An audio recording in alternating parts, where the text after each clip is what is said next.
It's been 4 months since my heart attack. You've been struck by smooth heart attack. Woo! In that whole time, I can probably count the times I've left the hospital room unsupervised on one hand.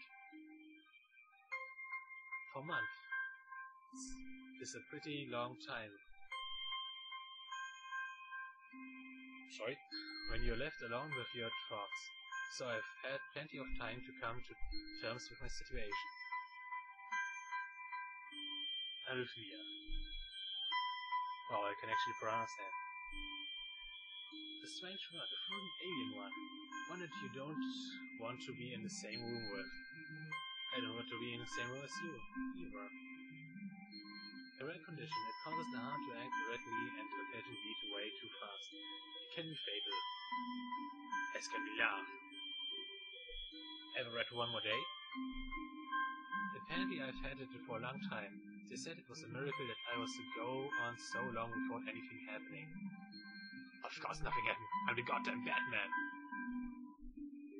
Is it really a miracle? I guess it was supposed to make me feel better. More appreciative of my life. It really didn't do anything to cheer me up. Well, no shit. My parents, I think, were hit harder by the news than I was. They practically had 2 hemorrhages apiece. And they died. Thus I became Batman. To fight crime. And protect Gotham City. I'd already had a full day by then to digest everything. To them it was all fresh. They were even prepared to sell our house in order to pay for a cure. Nice. Of course there isn't a cure. Because they are dead. The criminal kills them. Because of the late discovery of this condition, I've had to stay at the hospital to recuperate from the treatments. When I was first admitted, it felt as if I was missed. For about a week, my room in the ward was full of flowers, balloons, and cards. I could become emo, to become the real Batman, the goddamn Batman. What a bummer. But the wizards soon dwindled, and all the get-well gifts began trickling down to nothing shortly after.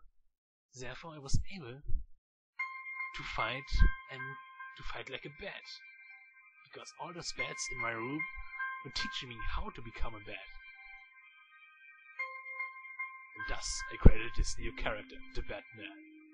I realized that the only reason I had gotten so many cards and flowers was because sending me their sympathy had been turned into a class project. Oh, nice go. Education system. Is that a secret behind the no child left behind policy of President Bush? Maybe some people were genuinely concerned, but I doubt it. Even in the beginning, I barely had visitors. By the end of the first month, only my parents came by on a regular basis. Even though they had been dead. Ivanako was the last to stop visiting. At least she gave me some blowjobs. Wink wink. After 6 weeks, I now saw her again. We never had that much to talk about when she visited anyway. We didn't touch the subject that was between us on that snowy day ever again, because I couldn't commit myself to a relationship. Crime fighting, protecting Gotham from the superstitious, cowardly lot that are criminals is my only commitment I can... What? The hospital? I didn't ask you anything. It's not really a place I'd like to live in. Oh shit. The doctors and the nurses felt so impersonal and faceless. I guess it's because they are in a hurry and they have a million other patients waiting for them, but it makes me feel uncomfortable. Because those are not the nurses you see in hentai games. What a pity. For the first month or so, I asked the head cardiologist every time I saw him for a rough estimate of when I'd be able to leave.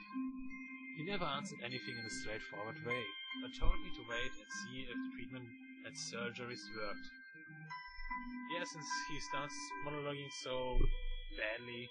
I guess I can tell you this is only a trial version. I'm only going to play Act 1. I don't know where to get the full version in English. So I idly observed the scar that those surgeries had left on my chest slowly change its appearance over time, thinking it's some kind of an omen. A blood omen. Kane, where are you? Oh, it's more like a scar. Like in Harry Potter.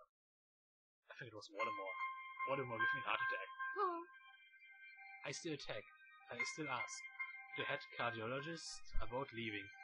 But my expectations are low enough now that I'm not disappointed anymore when I don't get a reply. The way he shuffles around the answer shows that there's at least some hope.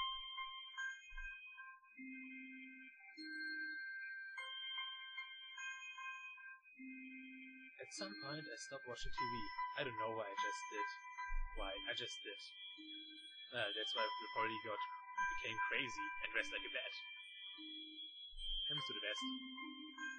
Maybe it was the wrong kind of escapism for my situation. Wait, is escapism even a word? I started reading instead. There was a small library at the hospital, although it was more like a storeroom for books. I began working my way through it, one small stack at a time. After consuming them, I would go back for more. I'm gonna take a potato chip and eat it.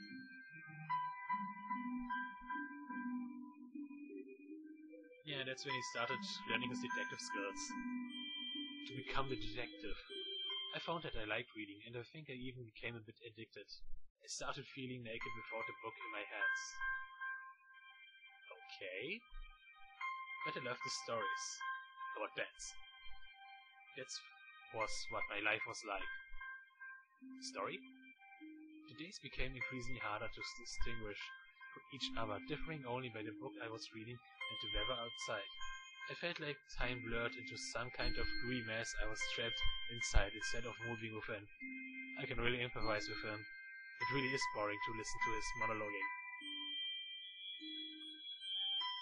A week could go by without me really noticing it. Sometimes I'd pause in realization that I didn't know what day of the week it was. At other times, all the things that surrounded me would painfully crash into my consciousness through the barrier of nonchalance I had set up for myself. I'd do something.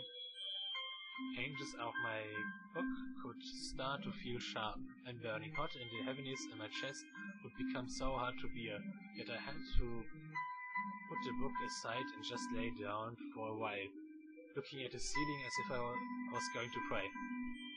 Yeah, it probably was going to be Twilight. I would cry too. It sucks. But that happened only rarely, and I couldn't even cry.